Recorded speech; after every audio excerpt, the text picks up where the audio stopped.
All right, today we're headed back in time, way up to the peak of an ancient kingdom. We're talking about a city so brilliant, it actually invented the very material that carried knowledge through the Dark Ages.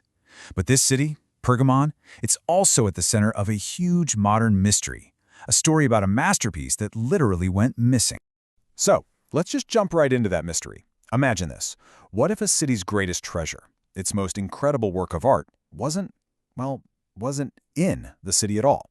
Stick with me, because by the end of this, you're going to know exactly where it is, and oh boy, why it's so controversial today. Okay, first things first, let's set the scene. We're talking about Pergamon, which you'd find in modern-day Turkey. And look, this wasn't just another ancient city. No way. It was an absolute powerhouse, literally built on a mountain peak, designed from day one to just dominate the entire landscape. I mean, it's perched 335 meters. That's over 1,000 feet above the valley below.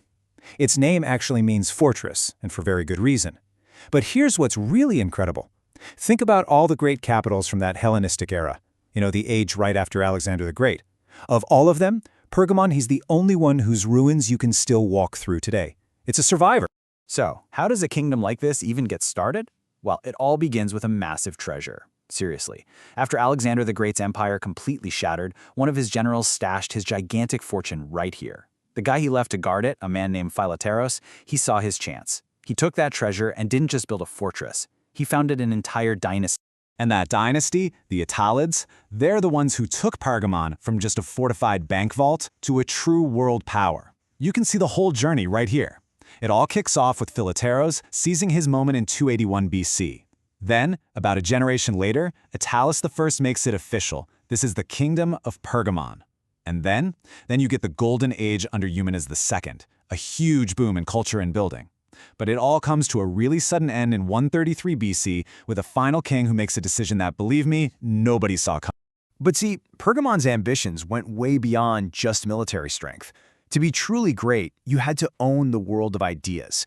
And that meant taking on the undisputed champion, the intellectual heavyweight of the ancient world, the city of Alexandria. So King Eumenes II, he builds this incredible library to rival Alexandria's, and he gets about 200,000 scrolls in there. Well, Alexandria's response? It was absolutely ruthless.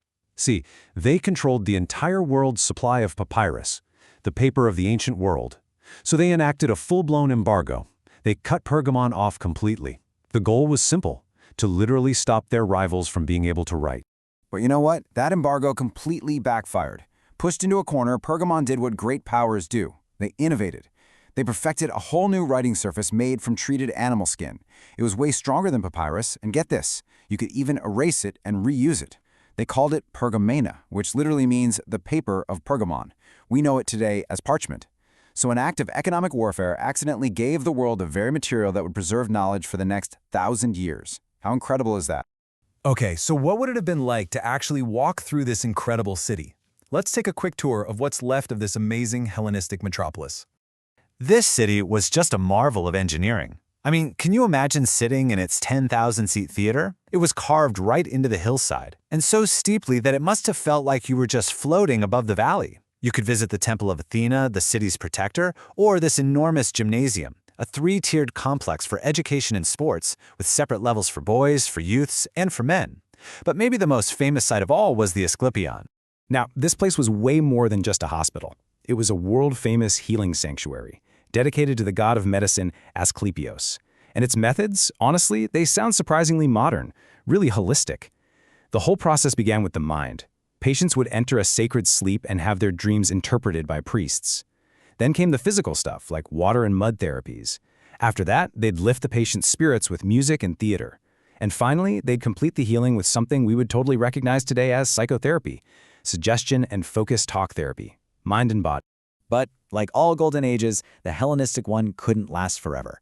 And the kingdom's end, well, it was just as strange and unexpected as its beginning. So when the last king, Attalus III, died without an heir, he did something nobody had ever done before.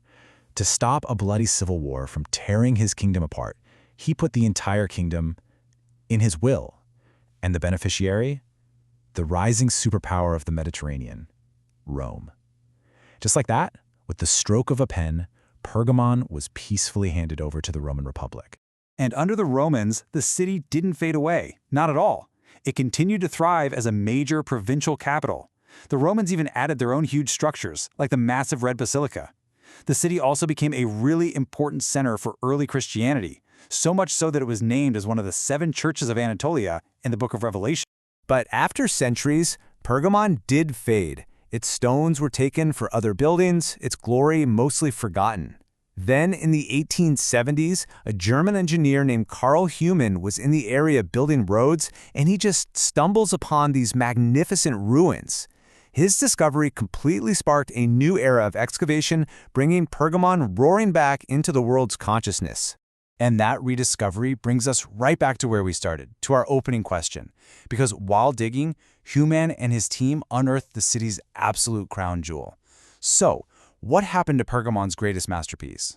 What they found were the fragments of the great Altar of Zeus. And listen, this wasn't just some simple altar. This was a colossal marble structure built by King Eumenes II to celebrate his victory over invading Gauls.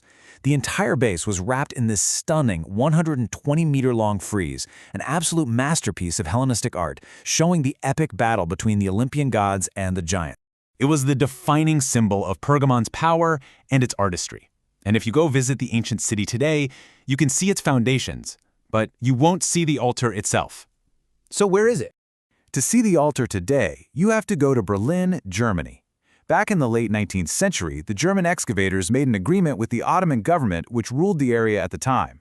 Thousands and thousands of marble fragments were packed up into crates, shipped all the way to Berlin, and then painstakingly put back together inside a brand new museum built just for it, the Pergamon Museum. You know, the story of Pergamon, from its strategic genius and clever innovations to its breathtaking art, it really holds up a mirror to the ancient world. But the story of its altar leaves us with a very modern and very tricky dilemma.